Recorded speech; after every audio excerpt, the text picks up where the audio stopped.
जय श्री कृष्ण। आप सभी को ज्येष्ठ मास कृष्ण पक्ष एकादशी के पारण दिवस की ढेरों शुभकामनाएं। प्रिय भक्तों, आज आप सभी अपरा एकादशी का व्रत कर रहे हैं।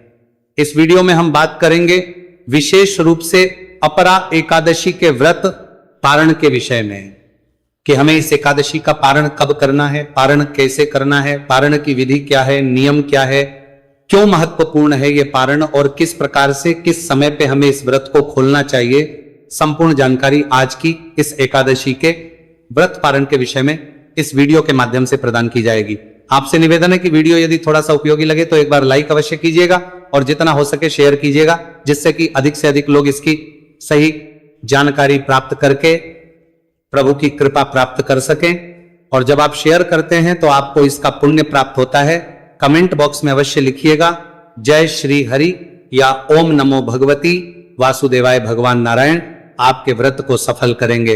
आप देख रहे हैं सनातन धर्म का संसार ज्योतिष संस्थान का प्रतिष्ठित यूट्यूब चैनल सनातन धर्म का संसार धार्मिक। अगर चैनल पर नए हैं तो सब्सक्राइब करते जाइएगा, क्योंकि एक प्रतिष्ठित ज्योतिष संस्थान का चैनल है। यहां पर जो भी जानकारी आपको प्रस्तुत की जाती है वो ज्योतिष शास्त्र और पुराण पर आधारित होती है। आइए जानकारी आरंभ करते हैं। बात करते हैं पारण की, मुहूर्त की, नियम की। प्रिय भक्तों, एकादशी का जो व्रत है, सबसे बड़ा प्रश्न आता है कि ये पारण महत्वपूर्ण क्यों है और पारण करना ही क्यों चाहिए। मैं सदा पारण पर जोर इसलिए देता हूं क्योंकि शास्त्र कहते हैं कि यदि व्रत का पारण ना किया जाए तो आपका 70% पुण्य नष्ट हो जाता है, केवल 30 पुण्य ही आपको प्राप्त होता है। आप सोचिए, इतना भूखा रह के अपने आप को कष्ट दे के आप व्रत कर रहे हैं पूरी श्रद्धा के साथ, और यदि उसका भी संपूर्ण पुण्य आपको प्राप्त ना हो तो बड़ा दुख व्रत है। इसीलिए सदा छोटी छोटी बातों का एकादशी के व्रत में विशेष रूप से ध्यान रखना चाहिए। और यदि पारण में त्रुटि हो जाए तो व्रत का संपूर्ण पुण्य नाश हो जाता है। इसीलिए एकादशी के व्रत का पारण बड़ा महत्वपूर्ण होता है। और पारण में आपको कुछ बातों का विशेष रूप से ध्यान भी रखना चाहिए, अर्थात कुछ ऐसी गलतियां हैं जो पारण में नहीं होनी चाहिए। प्रत्येक एकादशी की कुछ ना कुछ अलग विधियां होती हैं, कुछ ना कुछ अलग नियम होते हैं। जैसे आपने देखा, इससे पहले वाली एकादशी पर एक में भगवान की स्थापना वृक्ष के नीचे, एक में घड़े के ऊपर, घड़े के दान महिमा, चावल और शहद के दान की महिमा, फिर तिल और शहद के दान की महिमा। तो प्रत्येक एकादशी की कुछ ना कुछ एक अलग विशेषता होती है, और जब हम उसके अनुसार उसको करते हैं तो उससे हमें संपूर्ण पुण्य प्राप्त होता है। तो आपने आशा करता हूं कि पूजन आदि कर लिया होगा। जब तक ये वीडियो आपको मिलेगा, पूजन आदि करने के बाद नियम अनुसार आपने दिन को व्यतीत करना है। कैसे? शांत चित्त रहते हुए, किसी से अपशब्द ना बोलते हुए, किसी के साथ भाव ना रखते हुए। प्रेम जितना रहेगा, सौहार्द जितना रहेगा, आपका व्रत उतना उत्तम रहेगा। घर में किसी प्रकार का क्लेश आदि नहीं होना चाहिए। क्यों? क्योंकि भगवान नारायण विराजमान है, भगवान घर में विराजमान है। तो किस लिए क्लेश किसी के प्रति? गुस्सा नहीं करना, अकारण क्रोध आपके व्रत को नष्ट करता है। इस प्रकार से शांत चित्त रहते हुए दिन को व्यतीत कीजिए। सायंकाल को कीर्तन की बड़ी महिमा है, आपको कीर्तन चाहिए। अब प्रश्न उठता है, जी कीर्तन कैसे करें? क्योंकि सभी जगह ना तो मंदिर है, और अगर मंदिर है भी हर जगह तो वहां पे कीर्तन नहीं होते। तो ऐसी अवस्था में भगवान नारायण कहते हैं कि ये स्तोत्र और पाठ है, इनको पढ़ के या सुन के भी आप कीर्तन का पुण्य प्राप्त कर सकते हैं। जो लोग नाच गा के कीर्तन ना कर पाए, वो इन स्तोत्र को पढ़ के या सुन के कीर्तन का पुण्य प्राप्त करें। आपकी सुविधा के लिए मैं अपने चैनल पर वो सभी और पाठ अपलोड करता हूं, तो आप उसका लाभ लीजिएगा, उनको सुनिएगा, और जो कीर्तन कर सके, जहां कीर्तन होते हैं वो कीर्तन में जाइएगा और इसका खूब लाभ लें। इसके बाद आहार की बात आती है। आहार में आपको फल आहार लेना चाहिए, दूध लेना चाहिए। शास्त्र प्रमाण यही कहता है। हां, कुछ प्रांतों में कुटू, शावक, सिंघाड़ा से बने हुए वस्तुएं भी खा ली जाती है। ये आपकी अपनी मान्यताओं पर आधारित है। नमक, मिर्च आदि का सेवन आपको भूल के भी नहीं करना चाहिए। एकादशी में नियम कहते हैं कि आप जितना कम खाएंगे, जितना संतुलित रहेंगे, उतना अधिक पुण्य प्राप्त होगा। इसीलिए मैंने कहा कि आप फल खा के, दूध पीते हुए व्रत को करेंगे तो श्रेष्ठतम रहेगा। इसके बाद रात्रिकाल को जागरण की महिमा है। तो आपने जागरण अवश्य करना चाहिए। जागरण पूरी रात्रि का कहा गया है और जागरण का अभिप्राय ये नहीं है कि आप टीवी देखते हुए, फिल्में देखते हुए केवल जाग रहे हैं। जागरण का अभिप्राय है कि आप भगवान की भक्ति करते हुए, स्रोत पाठ पढ़ते हुए या सुनते हुए उस समय को व्यक्त कीजिए। आइए अब बात करते हैं कि हमें ये पारण कैसे करना है। और यहाँ पे एक बड़ा प्रश्न जो आपका आता है जी, कि रात्रि भर तो जागरण कर नहीं सकते, सुबह ऑफिस जाना है, जाने को काम है। देखिए, अगर पूरी रात्रि ना कर पाए तो 2 बजे तक तो कम से कम रात्रि को कीजिए और अगले दिन सुबह सूर्योदय से पहले उठ जाइए। उठने के बाद स्नान आदि करके स्वच्छ वस्त्र धारण कीजिए। स्वच्छ वस्त्र धारण करके, और जो आपका पूजा स्थल है जहां पे आप बैठ के एकादशी की पूजा करते हैं, जहां आपने चौकी लगाई है, साफ सफाई करके जो कल का जल भरा रखा होगा लोटे में, उस जल को पीपल पे या किसी वृक्ष में डाल दीजिए। उसमें उसको मांझ के अच्छे से पहले गंगा जल भरिए, फिर शुद्ध जल भरिए और ताजे पुष्प आदि लेके पूजा के लिए बैठ जाइए। पारण का वीडियो हमारे बहुत से नए दर्शक भी देखते हैं जिन्होंने शायद पूजन जो है किसी और विधि से किया होगा, क्योंकि उनको ज्ञात नहीं था, तो हो सकता है उन्होंने चौकी आदि ना लगाई हो। तो मैं आरंभ करूंगा यहीं से कि कैसे चौकी लगानी है और फिर कैसे पूजन आरंभ करना है। आइए पूजन की ओर अग्रसर होते हैं। पूजन में क्या क्या परिवर्तन है, कैसे पूजन करना है, पारण के दिन ये जान लेते हैं।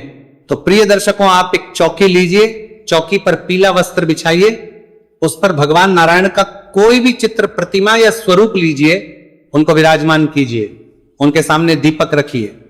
अगर घी का दिया है तो सीधे हाथ की ओर आएगा, और तेल का दिया है तो उलटे हाथ की ओर, लेफ्ट हैंड की तरफ रखेंगे, और उसके विपरीत दिशा में धूप रखी जाएगी।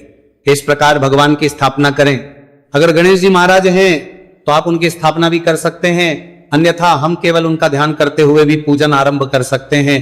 पूजन के लिए सामग्री आपके पास भगवान का चित्र, प्रतिमा होनी चाहिए, चौकी होनी चाहिए, वस्त्र जो उस पर बिछाए गए वह होना चाहिए। इसके अतिरिक्त अर्पित करने के लिए रोली, मौली, पान, सुपारी, लौंग, इलायची, धूप, दीप, नैवेद्य, इत्र, जनेऊ, बनाने के लिए कच्चा दूध, दही, घी, शक्कर और गंगाजल, क्योंकि शहद जो है वर्जित कहा गया है एकादशी, दशमी और द्वादशी को। इसीलिए शहद का प्रयोग, ये सारी सामग्री एकत्र कर लीजिए। एक लोटा लीजिए, उसमें पहले थोड़ा सा गंगाजल भरिए, फिर शुद्ध जल भरिए और आसन लगा के बैठ जाइए। पूर्व दिशा की ओर मुखर में पूर्व दिशा पूता पर जाइए। देखा तर को पूर्व दिशा की ओर मुखर में पूर्व दिशा पूता पर करके या उत्तर दिशा की ओर मुख करके इस प्रकार बैठ के अब हम पूजन आरंभ करेंगे। सबसे पहले उस स्थान और उस सामग्री पर जल के छींटे दीजिए, फूल के माध्यम से जल के छींटे दीजिए। इससे यह स्थान पवित्र हो जाएगा, शुद्ध हो जाएगा, सामग्री भी शुद्ध और पवित्र हो जाएगी। ओम अपवित्रः पवित्रो व सर्वावस्थांगतोति वा यह स्मरेत पुंडरीकाक्षं स बाह्याभ्यंतरः शुचिः। इस प्रकार हमने सामग्री को शुद्ध किया, क्योंकि आप तक आने से पहले ये सामग्री ना जाने किस किस के हाथों से निकली है, इसीलिए इसका शुद्धिकरण आवश्यक होता है भगवान को अर्पित करने से पहले। अब भगवान की आपने स्थापना कर ली है, भगवान की तस्वीर या प्रतिमा जो है उनके सामने कटोरी या पात्र रख दीजिए। उसमें हम पूजा की सामग्री अर्पित करेंगे, जिससे कि वो सामग्री इधर उधर फैलेगी नहीं। और एक किसी गिलास या कटोरी में थोड़ा सा जल इस लोटे में से ले लीजिए, वो आपके आजमनी के लिए प्रयोग होगा। जो दूसरे में जल लिया है उसमें से चम्मच से जल लीजिए हाथ पे और हाथ धो लीजिए। हाथ धोने के बाद अब आप एक एक चम्मच जल का पान करेंगे। एक एक मंत्र पर जो निर्जल व्रत रख रहे हैं उनके हाथ पे 2 बूंद जल लेना है और पी जाना है। सीधे हाथ पे लीजिएगा, पी जाइएगा, जल लीजिए। ओम माधवाय नमः, पी जाइए। ओम केशवाय नमः, जल लीजिए, सीधे हाथ पे पी जाइए। ओम नारायणाय नमः, जल लीजिए। ओम नारायणाय, पी जाइए। ओम ऋषि केशाय नमो नमः, हस्तो प्रक्षालन नमः, हाथ धो लीजिए। अपने आप को तिलक कीजिए, मौली बांधिए। पारिवारिक जन बैठकर यदि पूजन कर रहे हैं तो उन्हें भी तिलक कीजिए और मौली बांधिए। इस प्रकार करके मौली बांध के अब आप दीप प्रज्वलन करेंगे।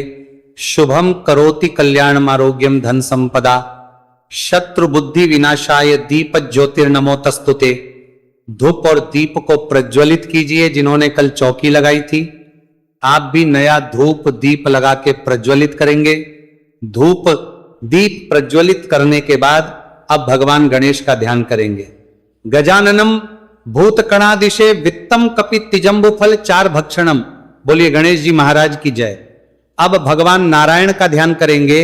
सुरेशम विश्व लक्ष्मी योगीर बिंधिम बंदे विष्णु सर्वेलोकम, जिन्होंने कल चौकी नहीं लगाई थी आज ही चौकी लगा रहे हैं, वो हाथ में पुष्प लीजिए, भगवान से निवेदन कीजिए कि हे प्रभु ये पुष्प हम आपको आसन के रूप में अर्पित कर रहे हैं, इन्हें आप स्वीकार करें और विराजमान हो। इस भाव से 5 पुष्प अर्पित कर दीजिए। अब हम भगवान का पूजन आरंभ करेंगे। जिन्होंने कल से चौकी लगा रखी है वो भी आगे पूजन करें। सबसे पहले भगवान को आज मन ही अर्पित कराएंगे। जिनके पास प्रतिमा हो वो प्रतिमा को किसी ऐसे पात्र में विराजमान कीजिए जिससे कि आप आराम से उनको स्नान आदि कराएं, तो जल जो है फैले ना। और जिनके पास तस्वीर है, जो तस्वीर पर पूजन कर रहे हैं, तो आप तस्वीर के सामने रखे पात्र में जैसे जो सामग्री बोली जाए वो अर्पित करते जाइएगा। भगवान नारायण पद के रूप में जल अर्पित कीजिए। अब भगवान को अर्घ्य के रूप में 1 चम्मच जल अर्पित कीजिएगा।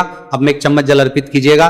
उसके बाद अब भगवान को आप स्नान कराएंगे, तो स्नान कराने के लिए आप शंख में जल भर के स्नान करा सकते हैं जो प्रतिमा पर पूजन कर रहे हैं, और अन्यथा आप 1 चम्मच जल भगवान के सामने अर्पित कीजिएगा। भाव ये रखिएगा कि आप खूब सारे जल से भगवान को स्नान करा रहे हैं। स्नान कराने के बाद पंचामृत से स्नान कराएंगे, तो फूल पर पंचामृत लगा लीजिए। शुद्ध योद्धा स्नान कराएंगे शुद्ध जल से, तो शंख में शुद्ध जल भर लीजिए। जो प्रतिमा पर पूजन कर रहे हैं और जो तस्वीर पर पूजन कर रहे हैं वो 1 चम्मच जल अर्पित कीजिएगा। शुद्ध योधक शुद्ध जल समर्पित कीजिए भगवान को। शुद्ध जल से स्नान कराने के बाद अब भगवान को आप वस्त्र के रूप में मौली अर्पित कीजिए। मौली का टुकड़ा तोड़िए और अर्पित कीजिए। जनेऊ अर्पित करेंगे। अब जनेऊ को रोली कुमकुम आदि से तिलक कर लीजिएगा। इत्र अर्पित करेंगे। इत्र को फूल पर लगा लीजिए या रुई पर लगा लीजिए। जनेऊ अर्पित करेंगे, इत्र करेंगे, से तिलक कीजिए। भगवान को गंधा समर्पित करके पुष्प अर्पित करेंगे, पुष्प समर्पित कीजिए। माला है तो माला पहनाइए। आप भगवान को धूप और दीप दिखाएंगे। धूप दिखाइए, दीप दिखाइए। और नए वैद्य के रूप में फल है तो फल अर्पित कीजिए। पीले रंग की कोई मिठाई है तो वह अर्पित कीजिए। और मिश्री अर्पित कर सकते हैं या बताशा है तो बताशा अर्पित कर दीजिए। जल आजमनी कराएंगे। 1 चम्मच जल लीजिए और भगवान के सामने रखे पात्र में अर्पित कर दीजिए। तांबुल पान का पत्ता लीजिए, उस पे 2 लौंग, 2 इलायची, 1 सुपारी रखिए। शुभ दक्षिणा ताबुल अर्पित कीजिए और हाथ जोड़ के नमस्कार कीजिए। दक्षिणा अर्पित करना चाहते हैं तो जो भी द्रव्य दक्षिणा चढ़ाना चाहते हैं वहां चढ़ाइए और हाथ जोड़ के नमस्कार कीजिए। भगवान को तुलसी माता की कथा सुन सकते हैं। पारण के दिन विशेष रूप से सुनी जाती है। विष्णु शास्त्र नाम का पाठ कर सकते हैं। तदुपरांत आप भगवान की आरती कीजिएगा। आरती करने के बाद जो भी आपने भोग प्रसाद बनाया है, ना पारण के लिए पीले चावल बनाए जाते हैं या पीले चावल ना बनाए हो तो आप केसर युक्त खीर का भोग लगा सकते हैं। आज के दिन कल्याणकारी है इस एकादशी पर। और ये भी ना हो तो जो भी सात्विक आहार आपने घर में बनाया हो, जिसमें लहसुन पे आजादी ना हो, जो भी भोजन आपने बनाया है सात्विक हो, वो थाली में सजाइए, डाल रखिए। उसमें तुलसी का पत्ता भगवान के सामने रखिए, पर्दा कर दीजिए। हम मंत्र पढ़ते हैं। त्वदीयं वस्तु गोविंद तुभ्यमेव समर्पये गृहाण सम्मुखो भूत्वा प्रसीद। परमेश्वर पर्दा हटा दीजिए। आंच मणि में जल लीजिए, थाली के चारों तरफ घुमाइए और छोड़ दीजिए। नमस्कार करके थाली वहां से उठा लीजिए। बाकी प्रसाद में इसको मिला दीजिए। जब आप पारण करेंगे, अन्न खाएंगे, तो पहला ग्रास आप इसी में से लेंगे, इसका ध्यान रखिएगा। इस प्रकार से भोग आपने लगा दिया। अब हम अंतिम प्रक्रिया की ओर है। हाथ में पुष्प ले लीजिए और खड़े हो जाइए। पुष्पांजलि और क्षमा याचना। परमेश्वर, हे प्रभु, ना हम आपका आवाहन जानते हैं, ना भोजन जानते हैं, ना विसर्जन जानते हैं। हम तो अज्ञानी जीव है। जैसी बन पड़ी है वैसी सेवा आपके की है। हमने ये व्रत किया है, इसमें हमसे कोई जाने अनजाने में गलती हो गई हो, त्रुटि हो गई हो, कोई भूल हो गई हो तो प्रभु उसे क्षमा कीजिएगा, क्योंकि आप दया सिंधु हैं और हम आपके बालक नादान हैं। तो हमारे जाने अनजाने की गलतियों को क्षमा करते हुए दया का आशीर्वाद प्रदान कीजिए। भगवान, आपको अर्पित करने के लिए हमारे पास कुछ नहीं है। तन मन धन सब कुछ आप ही का है। हमारे पास केवल क्या है प्रभु? ये पत्र पुष्प की भेंट है। इसे आप स्वीकार करें और दया का आशीर्वाद प्रदान करें। इस प्रकार से वह पत्र पुष्प भगवान को अर्पित कीजिए। उसके बाद खड़े खड़े परिक्रमा कर लीजिए। माताएं बहनें जो भी हैं वो सर झुका के नमस्कार करें। हाथ जोड़ के पुरुष जन जो हैं दंडवत प्रणाम कीजिए। इस प्रकार से आप पूजन को पूर्ण करेंगे। पूजन में जो सामग्री की है पत्र पुष्प, ये विसर्जन में जाएगा। भोग प्रसाद आप स्वयं ग्रहण कर सकते हैं। इसके बाद आप ब्राह्मण को दान दक्षिणा दीजिएगा। संभव है तो भोजन कराइए, नहीं संभव है तो आप मंदिर में कोई खाद्य सामग्री दे दीजिए। साथ में दक्षिणा अवश्य दीजिए। जो भी आप जैसे जिसकी सामर्थ्य है उसके अनुसार कीजिए, और कुछ ना कुछ द्रव्य दक्षिणा दान आदि आपको अवश्य करना है।